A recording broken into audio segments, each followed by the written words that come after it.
Hello বন্ধুরা, কেমন আছো? প্রত্যেকে খুব চিন্তায় আছো নিশ্চয়ই, তাই তো? কিসের চিন্তা স্যার? সামনে এনটিপিসি এক্সাম। অনেক দিনের প্রতীক্ষিত একটা এক্সাম, বহু প্রতীক্ষিত যাকে আমরা বলি। সেই এক্সামে ম্যাথস একটা গুরুত্বপূর্ণ। শেষ মুহূর্তে কি করব স্যার?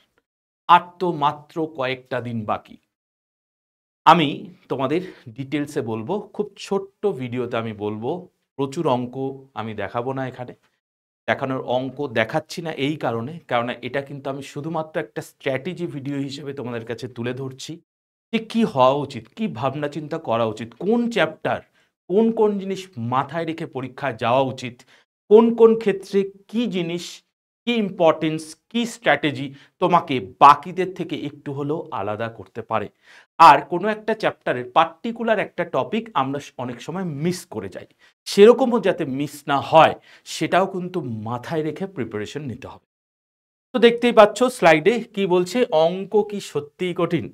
যারা যারা আমার রেগুলার ক্লাস করো, ইউটিউব বা পেইড ব্যাচে যারা ক্লাস করো, তারা জানো অঙ্ককে আমরা কত সহজ করে আমি তুলে ধরেছি তোমার কাছে, তুলে ধরার চেষ্টা করেছি তোমাদের কাছে।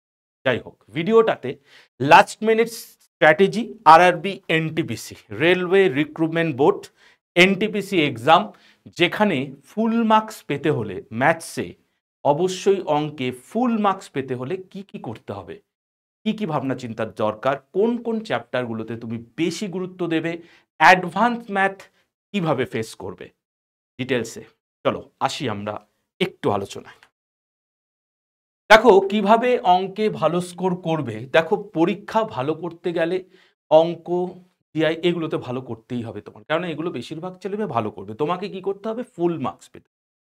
ভালো স্কোর মানে অবশ্যই ফুল মার্কস এবং নির্দিষ্ট স্ট্র্যাটেজি নিয়ে পরীক্ষা হলে যাওয়া, চিন্তামুক্ত হয়ে যাওয়া, বেশিরভাগ ক্ষেত্রে অ্যারিথমেটিকে কোনো ফর্মুলা মুখস্থ না করা, রেশিও মেথড একদম ঠোঁটস্থ করে নেওয়া, এবং যে ক্ষেত্রে ছোট ছোট ট্রিক্স, কনসেপচুয়াল ট্রিক্স আছে সেগুলো একদম গ্রিপে নিয়ে নেওয়া। এইভাবে নিজেকে প্রস্তুত করে যেতে হবে পরীক্ষা। বলি কিভাবে তুমি ভাবছো। দেখো, আমি তোমাদের কাছে কয়েকটা চ্যাপ্টার এনেছি, ইম্পর্টেন্ট চ্যাপ্টার, বিশেষ করে অ্যারিথমেটিকের ওপর। নাম্বার সিস্টেম, নাম্বার সিস্টেমের মধ্যে কি কি তুমি পড়বে? ডিভিজিবিলিটি রুলস পড়বে, ইউনিট ডিজিট, ডিজিট সাম করবে, জিরো, জিরো মাল্টিপ্লাই করলে কতগুলো জিরো পাওয়া যায় এ ধরনের অঙ্ক করবে। তোমার নাম্বারসগুলো কি ভালো করে পড়বে, র্যাশনাল নাম্বার, ইররেশনাল নাম্বার কি সেগুলো পড়বে, রিয়াল নাম্বার, ইমাজিনারি নাম্বার কি সেগুলো পড়বে। নাম্বার সিস্টেমে যে ছোট ছোট ফর্মুলাগুলো আছে, যেমন ন্যাচারাল কনজিকিউটিভ নাম্বারের সাম, ন্যাচারাল কনজিকিউটিভ নাম্বারের স্কোয়ারের সাম, ন্যাচারাল কনজিকিউটিভ নাম্বারের কিউবের সাম, তোমার ন্যাচারাল কনজিকিউটিভ নাম্বারের অ্যাভারেজ, ঠিক আছে? এই যে নাম্বার সিস্টেমের যাবতীয় এই বিষয়গুলো, কতগুলো ডিজিট আছে, ডিজিট সাম কত হবে, এগুলো ডিটেলসে নাম্বার সিস্টেমে পড়তে হবে। এবং প্রিভিয়াস ইয়ার্স কোয়েশ্চেন, যেটা আমি রেগুলার ইউটিউব ক্লাসে রাত্রির বেলা নিয়ে আসি 8টার সময়, মঙ্গলবার, বুধবার এবং শনি। রেশিও প্রপোর্শন, তোমাকে কি বলেছিলাম? একটা ইম্পর্টেন্ট মেথড হচ্ছে রেশিও মেথড। আমরা টাইম অ্যান্ড ডিস্টেন্সকে, টাইম অ্যান্ড ওয়ার্ককে, মেনসুরেশনের টিপিক্যাল কিছু জায়গাকে আমরা কিন্তু রেশিওতে সহজ করে ফেলতে পারি। কিভাবে সহজ করি আমি ক্লাসে দেখাচ্ছি বারবার, আগামী ক্লাসেও থাকবে। ইউটিউব ক্লাসগুলো রেগুলার ফলো করো, যারা লাইভ করতে পারছো না তারা অবশ্যই রেকর্ডিং দেখো। অ্যালিগেশন মিক্সচার, খেয়াল করো, মিক্সচার একটা চ্যাপ্টার আর অ্যালিগেশন একটা পদ্ধতি। অ্যালিগেশন পদ্ধতি অ্যাভারেজে আমরা দারুণভাবে ইউজ করতে পারি, আমরা টাইম অ্যান্ড ডিস্টেন্সে ইউজ করতে পারি, আমরা প্রফিট লস ইউজ করতে পারি, বিভিন্ন জায়গায় সিম্পল ইন্টারেস্ট ইউজ করতে পারি, আমরা অ্যালিগেশন মেথড ইউজ করি। টাইম অ্যান্ড ওয়ার্ক এবং পাইপস অ্যান্ড সিস্টেম, এই দুটো চ্যাপ্টার কোনো এক্স ধরে নয়, কোনো ফর্মুলা দিয়ে নয়, একটা দুটো অঙ্ক ছাড়া এলসিএম মেথড করবে। কোনো কোনো ক্ষেত্রে কিন্তু রেশিও মেথডও আমাদের খুব হেল্প করবে, তবে বেশিরভাগ ক্ষেত্রে তোমরা এলসিএম মেথড করার চেষ্টা করবে।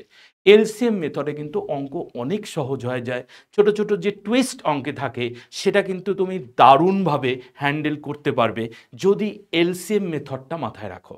আর এফিসিয়েন্সি রেশিও, টাইম রেশিও, সেটা তো তোমার একটা পদক্ষেপ হবেই। বিভিন্ন অঙ্কের ক্ষেত্রে বিভিন্ন অ্যাপ্রোচ থাকবেই, যারা প্রচুর প্র্যাকটিস করো তারা সেই জায়গাটা ডেফিনেটলি বুঝতে পারবে। Time and distance and Trends, ratio best method. Ratio দিয়ে টাইম অ্যান্ড ডিস্টেন্সের সমস্ত অঙ্ক করে দেওয়া যায়, এবং অ্যাভারেজ স্পিডের ক্ষেত্রে ইউজ করবে এলসিএম। কি সেটা বিভিন্ন সময় আমি ইউটিউবে দেখিয়েছি, জাস্ট তোমাদের একটা স্ট্র্যাটেজি বলে দিচ্ছি, শেষ মুহূর্তের preparation. Boat and stream races and game, circular races থেকে কিন্তু অঙ্ক আসে। বোট অ্যান্ড স্ট্রিম কি? ডাউন স্ট্রিম আর আপস্ট্রিম ভালো করে বুঝে গেলে আর কোনো চিন্তা নেই। ডাউন স্ট্রিম আপস্ট্রিমের কনসেপ্ট যার মাথায় ঢুকে গেছে, সেখানে রেশিও অ্যাপ্লাই করে আমরা দারুণভাবে বোট অ্যান্ড স্ট্রিমের অঙ্ক করে ফেলতে পারবো, রাইট? কোনো চিন্তা নেই। চলো average. Average deviation method, best method. কিছু কিছু ক্ষেত্রে অ্যালিগেশন খুব হেল্প করবে আমাদের। এসআই এবং সিআই, সিআই এর যে আমি রেশিও শিখিয়েছি তোমাদের, 2 বছরে 2:1, 3টে টাইম পিরিয়ড বা 3 বছরে 3:3:1, 4টে টাইম পিরিয়ড বা 4 বছরে 4:6:4:1, 5টা সিজিএল এ লাস্টবার এসেছিল 5টা টাইম পিরিয়ড, কি করবে 5:10:10:5:1। সেক্ষেত্রে কিন্তু আমরা বলে দিতে পারি সিআই এই রেশিওর কনসেপ্ট তোমাকে অনেক হেল্প করবে, আর এসআইতে চেষ্টা করবে বেসিক ফর্মুলা দিয়ে সমস্ত অঙ্ক করে দেওয়ার। এক্সট্রা ফর্মুলা কোনো দরকার নেই, কোনো প্রয়োজন নেই। Problem on ages, ratio best method, ratio দিয়ে করবে, ইম্পর্টেন্ট এজেস থেকে একটা অঙ্ক দিতেই পারে। পার্সেন্টেজ এবং প্রফিট লস রেশিও মেথড করতে পারো। মনে রাখবে প্রফিট লসের ক্ষেত্রে বেশিরভাগ ক্ষেত্রে আমরা 100 ধরে অঙ্ক করি, অঙ্ক আমাদের জলের মতো সহজ হয়ে যায়, অনেক কম সময়ে আমরা উইদাউট এনি মোর ক্যালকুলেশন আমরা কিন্তু খুব ইজিলি করে ফেলতে পারি, রাইট? প্রফিট লস সিম্পলিফিকেশন দেখো বিভিন্ন ধরনের হয়। নাম্বার সিস্টেমের ওপর আমরা সিম্পলিফিকেশনের অঙ্ক পাই, আবার ধরো XYZ ধরে সিম্পলিফিকেশনের অঙ্ক পাই, অনেক সময় অ্যালজেব্রিক ফর্মুলা আমরা ইউজ করে সিম্পলিফিকেশন করতে পারি, অনেক সময় ফ্র্যাকশনের সিম্পলিফিকেশন করতে দেয়, সেগুলো প্রিভিয়াস ইয়ার কোয়েশ্চেন ঘাটলেই কিন্তু তোমরা ইজিলি পেয়ে যাবে, এগুলো ভালো করে করেছে। ওকে, সিম্পলিফিকেশন থেকে কিন্তু দেওয়ার অঙ্ক দেওয়ার টেন্ডেন্সি আছে। সঙ্গে পার্টনারশিপ, পার্টনারশিপ রেশিও ছাড়া কি হবে? Investment ratio into time ratio should be equal to profit ratio.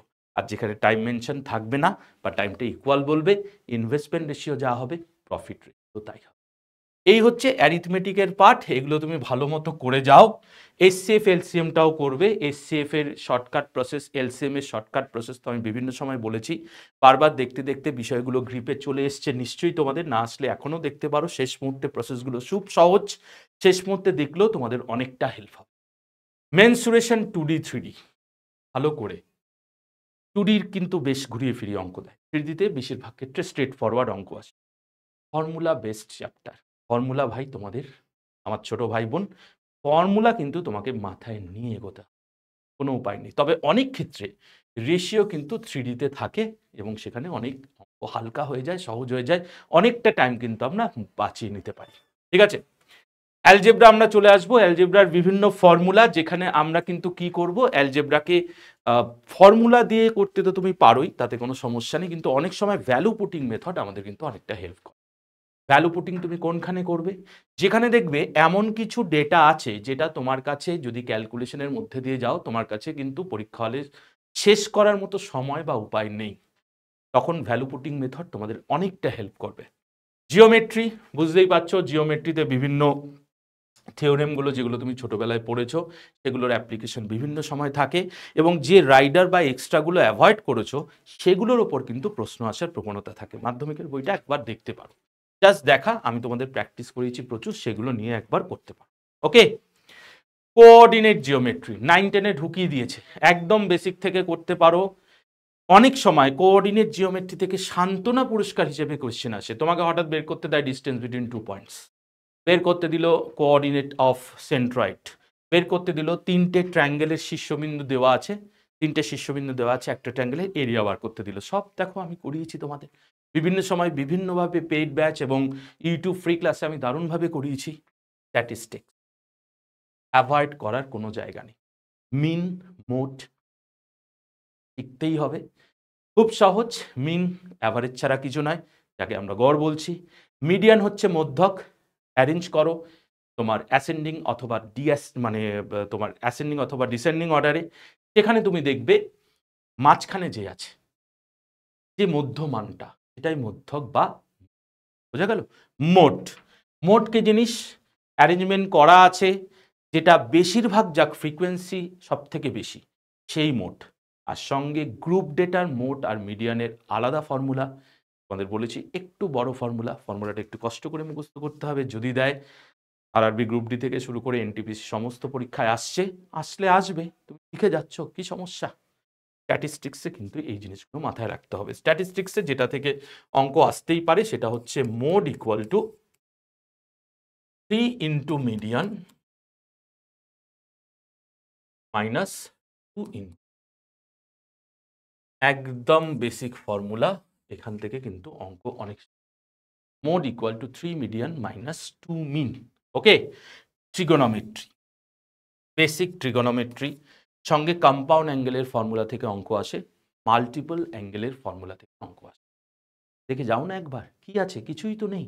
Height and ডিস্টেন্সের tremendous shortcut আমি তোমাদের শিখিয়েছি, রেশিও কি 45 45 90 হলে রেশিওটা 1:1:√2, যদি 30 60 90 হয় রেশিওটা 1:√3:2, যদি 15 75 90 হয় রেশিওটা √3 - 1:√3 + 1:√2।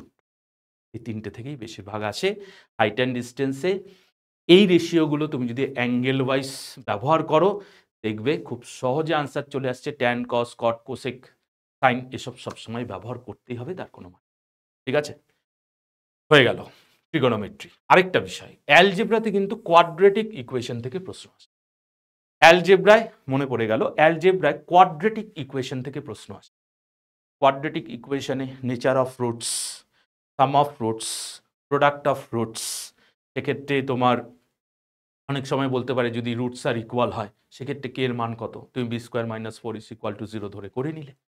তো কোয়াড্রেটিক ইকুয়েশনের কনসেপ্ট আর কনসিস্টেন্সি অফ ইকুয়েশন, কোনো দুটি ইকুয়েশন থেকে আমরা সলভ করতে পারবো কি পারবো না, a1 a2 = b1 b2 = c1 c2, এই যে কনসেপ্টটা এটাও কিন্তু একবার দেখে, কনসিস্টেন্সি অফ ইকুয়েশন।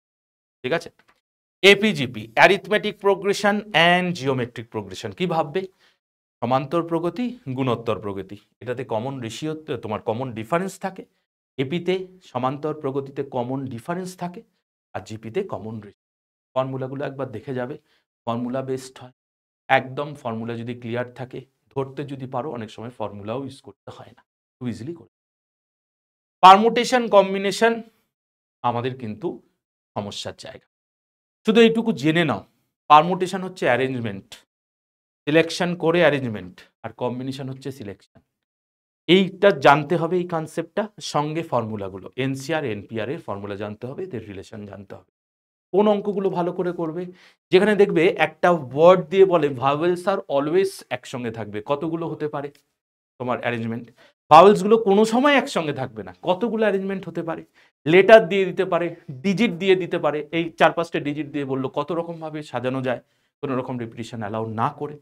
পারমুটেশন কম্বিনেশনে এই ধরনের অঙ্ক কিন্তু দেয় দেয় এবং আরেকটা দেয়, সেটা হচ্ছে তোমাকে অনেক সময় দেয়, দেখবে যে নীল বল, লাল বল, সবুজ বল এগুলো আছে, কত রকম ভাবে বল, 3 রকম বল আছে, 2 রকম বল কত রকম ভাবে তোলা।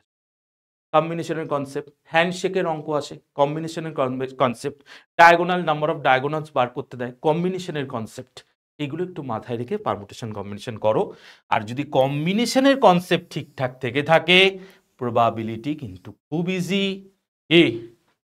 কিভাবে ভাববে? Possible outcomes divided by total number of outcomes, probability of getting event, P ব্র্যাকেটের মধ্যে ই দিয়ে আমরা লিখি। খুব সহজ দেয় প্রবাবিলিটি, একটু প্র্যাকটিস থাকলেই দেখবে তোমরা পারবে। এবার আমার যেটা বলার উদ্দেশ্য, এক্স ধরে অঙ্ক করা, অ্যারিথমেটিক ফর্মুলা ভুলে যেতে হবে, এক্স ধরা ভুলে যেতে হবে। তাহলে স্যার অ্যারিথমেটিক কিভাবে করব? তাহলে কি বইয়ের সলিউশনগুলো দেখবো না? না, বইয়ের সলিউশন দেখলে পরীক্ষা হলে পেপার শেষ করতে পারবে। যেভাবে প্রত্যেকটা চ্যাপ্টার ধরে ধরে কি কি মেথড অ্যাপ্লাই হতে পারে বললাম, সেভাবেই তুমি কিন্তু চিন্তা ভাবনা করতে পারো। ঠিক আছে, এবার আমি একটু বলে রাখি কি কি জিনিস মাথায় রাখলে পরীক্ষা হলে তুমি অনেক শর্টকাট করতে পারবে। কি কি জিনিস মাথায় রাখলে দেখে নাও। First of all, concept of unit digit digit sum. আমি আজকেই এই ভিডিওতে ছোট্ট করে একটা দেখাবো যে ইউনিট ডিজিট ডিজিট সামের application. Divisibility rules, divisibility rules থাকলে তুমি কিন্তু ক্যালকুলেশন পার্টটাও কিন্তু অনেকটা ইজিলি করতে পারবে, কারণ ডিভিজিবিলিটি রুলস মাঝে মাঝেই কিন্তু ক্যালকুলেশনে আমাদের অ্যাপ্লাই করতে হয়, বিশেষ করে ডিভিশনের ক্ষেত্রে। অ্যালিগেশন মেথড, কোন কোন চ্যাপ্টারে আমরা অ্যালিগেশন ইউজ করব, এবং কোন ক্ষেত্রে ইউজ করব এটা কিন্তু চর্চার মাধ্যমে নিজের ভেতরে ঢুকিয়ে নিতে হবে, একদম মাথায় কনসেপ্টটা গেঁথে নিতে হবে। এলসিএম মেথড কোন কোন ক্ষেত্রে বললাম, টাইম এন্ড ওয়ার্কের অঙ্ক, পাইপস অ্যান্ড সিস্টেমের অঙ্ক, অ্যাভারেজ স্পিডের অঙ্ক, এগুলো তুমি কিন্তু এলসিএম মেথড দারুণভাবে ইউজ করতে পারো, কোনো সমস্যা হওয়ারই কথা না। Ratio method to solve the questions, আবার বলছি রেশিও দিয়ে অনেক সহজে অঙ্ক করা যায়, অনেক ইজিলি অঙ্ককে ভাবা যায়, অনেক তাড়াতাড়ি আনসার পাওয়া যায়, অনেক ইজি এবং তাড়াতাড়ি যদি অঙ্ককে তুমি করতে পারো, অনেক বেশি অ্যাটেম্প্ট করতে পারবে, পারলে ফুল অ্যাটেম্প্ট, তোমার কাছে কোনো ফ্যাক্টর হবে না। মানছি যে স্যার এখন বলছেন শুনতে বেশ ভালো লাগছে, পরীক্ষা হলে গিয়ে এত টেনশন হয় কেন? পরীক্ষা হলে টেনশন হওয়ার একটাই কারণ, তুমি খুব চিন্তায় আছো তাই। চিন্তামুক্ত থাকো, মনে রেখো পরীক্ষা হলের ওই 1.5 ঘন্টার পারফরমেন্স কিন্তু তোমার এত দিনের স্বপ্নকে সত্যি করতে পারে, আবার মিথ্যা। তো একদম চিন্তামুক্ত থাকো, নিজের প্রিপারেশন যেরকম চলছে সেভাবে চলতে দাও, যেটুকু শিখেছো ভালো করে ঝালিয়ে নাও, ছোট ছোট ট্রিক্স বা কনসেপচুয়াল জায়গাগুলো একবার নতুন করে দেখতে পারো। আচ্ছা, এবার যেটা আমি বলবো সেটা হচ্ছে একটা ডিজিট সামের কনসেপ্ট। এরকম একটা ক্যালকুলেটিভ সাম দিয়েছে, আমি ডিজিট সাম কিভাবে ইউজ করবো একবার ছোট্ট করে তোমাদের দেখাবো, অঙ্ককে তাড়াতাড়ি কিভাবে করবো। দেখো ডিজিট সাম যদি এগুলোর করি, এটার ডিজিট সাম কত হচ্ছে 5, এটার ডিজিট সাম কত হচ্ছে 6, মাঝখানে ইন্টু আছে, ইন্টু করতে হবে। এটার ডিজিট সাম 7 আর 2 9, তোমরা জানো ডিজিট সাম 9 মানে 0, 0 মানে 9, এটা 2 মানে এটার ডিজিট সাম 2 হয়ে গেল। এটা হচ্ছে কত বলো, ডিভাইডেড বাই কত, ডিভাইডেড বাই 23, মানে ডিজিট সাম কত, অবশ্যই 5, equal to question mark at a digit sum 1, 1 0 0, digit sum 1ই হবে।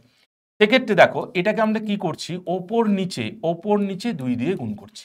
কেন করলাম বলো, নিচে ডিজিট সাম 1 পাওয়ার জন্য, 5 2 10, এটা 30, মানে ডিজিট সাম 3, এটা কত হচ্ছে বলো, এটার 2 2 4 হয়ে গেল, নিচে তো digit sum 1, equal to question mark -1। তাহলে আমরা কি চাইছি, কোয়েশ্চেন মার্কের ভ্যালু চাইছি, তাই না? তাহলে কি করবো বলো, সবগুলোকে ওদিকে নিয়ে যাই, ওদিকে নিয়ে গেলে -1 মাইনাস +4 হয়ে যাবে, তারপরে এটা হয়ে যাচ্ছে কত বলো, -1, ওদিকে গেলে হয়ে যাচ্ছে +1, তার মানে 0 হয়ে যাচ্ছে, রাইট? তাহলে কোয়েশ্চেন মার্ক কত হয়ে যাচ্ছে বলো, 0 হয়ে যাচ্ছে। কোয়েশ্চেন মার্ক যদি 0 হয় তাহলে ডিজিট সাম 9 অথবা 0, এদিকে কত হলো, -1 হলো, সেক্ষেত্রে এদিকেও -1, তাহলে কেটে কুটে তো 0 হয়ে গেল। সেক্ষেত্রে কার ডিজিট সাম 0, ছোট্ট করে দেখানো, 7 আর 2 9, 4 আর 3 7, আর 1 8, ডিজিট সাম 8 হলো না, 8 আর 1 9, 2 2 4 আর 3 7, ডিজিট সাম 8 হলো না বা 0 হলো না। সেক্ষেত্রে 9 3 3 6 আর 2 8 আর 1 9, ডিজিট সাম এটা 0, এটা সম্ভাবনা আছে, 6 2 1 9, এটা 8, এটাও হলো না। দেখো অনেক ফাস্ট করা যায়, আমি তোমাদের বোঝালাম বলে আমি একটুখানি ধীরে ধীরে বললাম, নাহলে দেখো কত ইজিলি করা যায় রাইট আনসার। ওকে, ডিজিট সাম করে এইভাবে কিন্তু দেখো সংখ্যাটা 113 জায়গায় 1583ও দিতে পারতো, সেক্ষেত্রে ডিজিট সাম করে আমরা ইজিলি বার করে নিতে পারতাম। এটা 5, এটা 6, এটা করলে কত হচ্ছে -4, এটুকু ক্যালকুলেশন একসঙ্গে করেছি, আর এটা 1। আমরা দেখলাম কোয়েশ্চেন মার্ক 0, 0 মানেই 9, 9 মানেই 0, একমাত্র ডিজিট সাম 9, এটার আসছে বা 0, এটা রাইট আনসার। এভাবে বিভিন্ন ক্যালকুলেশনকে তুমি কিন্তু অনেক ছোট করতে পারো, এবং ছোট করাটা জরুরি, ঠিক আছে?